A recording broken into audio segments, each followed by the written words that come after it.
Bonjour à tous et bienvenue sur ma chaîne. Je m'appelle Benjamin et dans cette vidéo aujourd'hui je vais vous présenter ma nouvelle scie à ruban. On va faire ensemble le montage et puis je vais vous faire un petit tour de la machine et vous montrer les utilisations qui sont possibles avec ce modèle. Allez, c'est parti.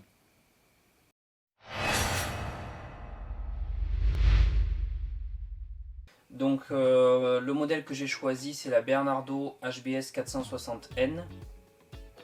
Pourquoi ce modèle? J'étais parti sur une autre, mais donc comme je vous expliquais dans la dernière vidéo, elle n'était pas adaptée pour moi. Pourquoi? Parce que celle que j'avais choisie, qui était donc une Jet, la même marque que la Rabodego, mais en fait le moteur qu'il y avait c'était un moteur de 1500 ou 1600 watts, quelque chose comme ça. Et moi j'ai acheté aussi une scie à ruban pour refendre des planches en deux. Et sur des hauteurs de planches standard de 15 ou 20 cm, voilà, ils m'ont conseillé de prendre un modèle un peu plus puissant parce que ça suffirait pas à les refendre. Déjà celle-ci donc fait 2200 watts, c'est pas sûr que je puisse l'utiliser vraiment pour ça, mais le problème que j'ai moi c'est la hauteur de plafond, et les scies qui sont un peu plus puissantes sont plus hautes souvent. Donc je vais utiliser celle-ci, puis on verra dans le temps, le jour où j'ai un autre local ou quoi, si je dois passer sur plus puissant. Donc déjà celle-là elle a une hauteur de coupe de 280 mm, donc c'est déjà pas mal, ça me permettra de faire plein de choses. Et puis c'est la première, donc on verra dans le temps comment ça se passe. Donc je vais installer celle-ci. Bon, elle arrive comme ça, à part le support à roulette que j'ai rajouté, mais sinon la scie arrive déjà comme ça. Donc il y a juste la table à monter, la sortie là pour l'aspiration, et ensuite voilà, il va falloir que je règle l'équerrage de la table, etc. Mais globalement il n'y a pas grand chose. Elle est livrée avec une lame de 25 mm d'épaisseur. Donc il existe différentes tailles de 6 à 30 ou 35 mm maximum. Donc moi j'ai pris la 6 mm qui va me permettre de pouvoir faire du champ de tournage entre guillemets, voilà, tourner autour pour faire des découpes avec des petits angles. Donc allez, j'attaque le montage de la table, les réglages, et puis ce sera tout pour celle-ci, ça va être assez rapide.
Bon, pour l'équerrage de la table par rapport à la lame, ça a dû être fait en usine, puisque là on est bon. Après c'est pas très compliqué, je vous montre comment le faire si vous avez besoin. Il suffit juste de déverrouiller la table. Comme ça elle est mobile sur son axe, ça vous permet d'affiner votre réglage. Et ensuite vous jouez avec la petite vis derrière. J'ai basculé la table pour vous montrer plus précisément. On va jouer sur cette vis là. Donc on dévisse le contre-écrou et ensuite on règle la vis plus ou moins haut pour incliner la table de façon à ce qu'elle soit d'équerre par rapport à la lame. Et quand vous avez fini votre réglage, il n'y a plus qu'à resserrer.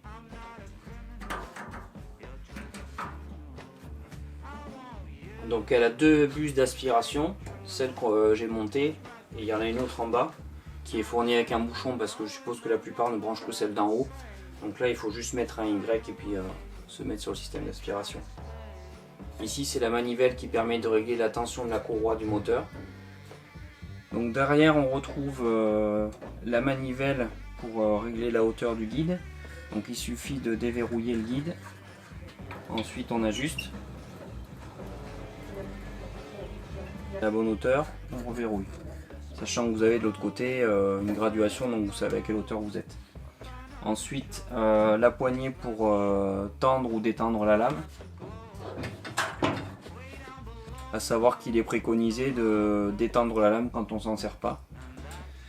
Et ensuite ici vous avez le réglage pour l'inclinaison des volants. Donc vous avez une petite fenêtre ici pour voir la lame à l'intérieur. Et ensuite ici vous réglez l'angle du volant pour que la lame soit bien centrée sur le volant.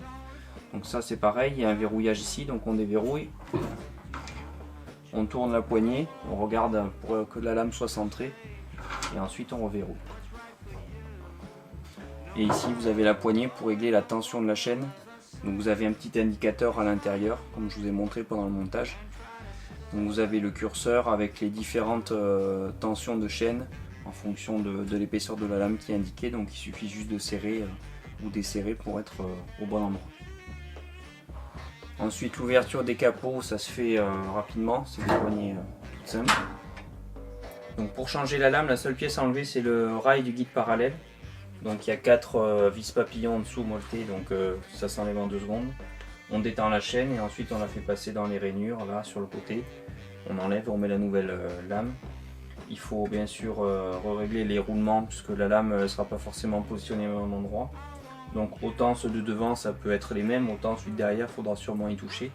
Mais bon c'est assez rapide.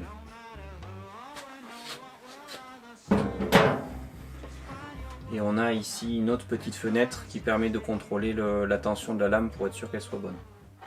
Donc elle est vendue avec quelques accessoires. Donc vous avez bien sûr le guide parallèle. Le guide parallèle qui a un roulement à l'arrière pour s'appuyer sur le profilé, donc je trouve que c'est assez qualitatif. Il y a la petite extension de guide qui vient ici avec les 2 vis. Et on a aussi un rapporteur pour faire les coupes d'angle, donc qui s'intègre dans le profilé de la table, qui a un petit peu de jeu, mais j'ai déjà vu pire.